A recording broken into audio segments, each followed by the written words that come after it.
श्री देवनारायण जी के चरणों में नमन करता हुआ सम्मानित मंच और सभी समाज बंधुओं, मैं 2 लाइन से अपनी बात शुरू करता हूं। गुर्जर नहीं होता तो जग में गाय नहीं होती, गुर्जर नहीं होता तो जग में गाय नहीं होती, महाराणा प्रताप कहाँ होता अगर पन्ना धाई नहीं होती।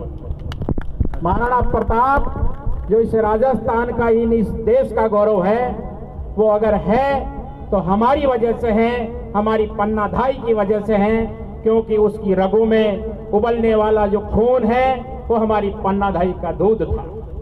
हमारी पन्नाधाई का दूध उसकी रगों में खून बन के उबलता रहा, इसलिए वो महाराणा प्रताप ने दुश्मनों के सामने कभी दूसरे राजाओं की तरह घुटने नहीं टिकाए।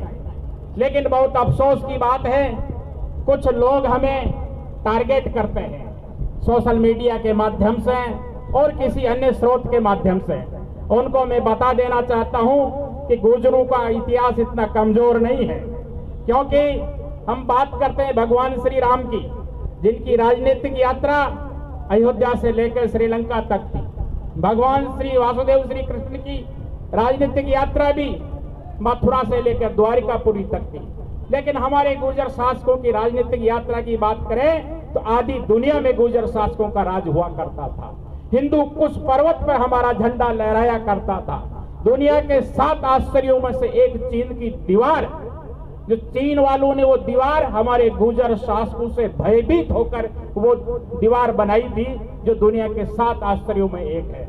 हमारे बगड़ाउतों के इतिहास को बौना करके लिखा गया और बौना साबित करने का प्रयास किया गया, जबकि सबको पता है बगड़ाउत घोड़े खरीदने के लिए भी काबुल और काठियावाड़ जाया करते थे और फिर उन घोड़ों को दौड़ाते दौड़ाते अरब कंट्रीज तक पहुंच जाते थे, लेकिन किसी राजा की हिम्मत नहीं होती थी उनका रास्ता रोकने की, क्योंकि वो ऐसा माहौल था। कोई राजा मित्रतावश भी किसी राज्य की सीमा में जा रहा होता था तो उसकी घोड़े की टापों से उड़ी हुई धूल और उसका झंडा देख करके राजा अपनी सेना को अलर्ट कर देता था कि कहीं मेरे पर हमला करने तो नहीं आ रहा। ऐसे संकालू माहौल में आए दिन घोड़े दौड़ाने जाना, रास्ते में कई रियासतें जागीरें आती थी, लेकिन किसी की हिम्मत नहीं होती थी उनका रास्ता रोकने की, क्योंकि सब उनके झंडे को सलाम करते थे, उनकी तलवार का लोहा मानते थे। इतना बड़ा हमारा गौरवपूर्ण इतिहास जिसको दबाया जा रहा है, अभी भी दबाया जा रहा है। हमारे देवनारायण जी के पिताजी सवाई बोझ, जिनकी एक सरकारी वेबसाइट के ऊपर उनकी जाति बदल दी जाती है और पूरा समाज मौन रहता है। बहुत अफसोस है, क्योंकि अभी थोड़े दिनों पहले एक घटना हुई थी भीलवाड़ा के पास में। एक कोई दलित जाति का बेचारा कोई भजन गायक था, तो उस हंसी मजाक में कुछ बात निकल गई, उसको लेकर के समाज के लोगों ने सोशल मीडिया पे वायरल होते ही उससे माफी मंगवाई, माफी मांग ली उसने।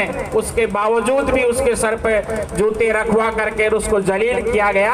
हमारा जो दोष है वो गरीबों पर क्यों निकलती है? उन बड़े जो मठाधीश है, जो ठेकेदार बने हुए सरकारों के, उनका हम कुछ नहीं बिगाड़ पाते, जबकि हमें देवनारायण जी का अनुसरण करना चाहिए। हम देवनारायण जी को मानते हैं लेकिन जानते नहीं हैं। हम देवनारायण जी को मानते हैं लेकिन देवनारायण जी की बिल्कुल भी नहीं मानते। देवनारायण जी ने उन्हें गरीब लोगों को अछूत कहकर, जिनको मंदिर की सीमाओं में घुसने का अधिकार नहीं था, उनको मंदिर का मालिक बनाने का काम किया था। इतिहास में अगर ऐसे बड़ा महापुरुष है तो श्री देवनारायण जी है।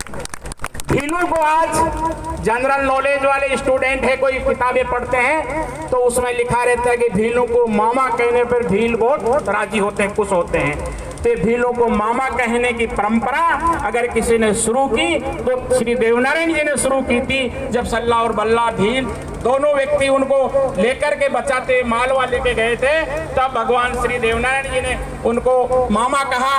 और चूंकि देवनारायण जी के मामा वो हम सब के मामा हो गए, पूरे राजस्थान के मामा हो गए, इसलिए दलित और आदिवासियों को जिस प्रकार से देवनारायण जी ने सम्मान दिया, आगे बढ़ाने का काम किया, तो हम देवनारायण जी को मानने वालों की भी जिम्मेदारी बनती है कि हम भी देवनारायण जी का अनुसरण करते हुए इन लोगों को अपने गले लगाएं। और निश्चित रूप से हमें राजनीति में कामयाब होना है, जाति के बजाय एक जमात बन करके आगे बढ़ने की हमें जरूरत है। और जमात हम हमारे से मिलती जुलती विचारों की जो समाज है, जो जातियां हैं, दलित आदिवासी लोग हैं, उनको साथ लेकर जमात बना सकते हैं और हम अपनी राजनीतिक ऊंचाइयां छू सकते हैं। धन्यवाद। जय हिंद, जय भारत।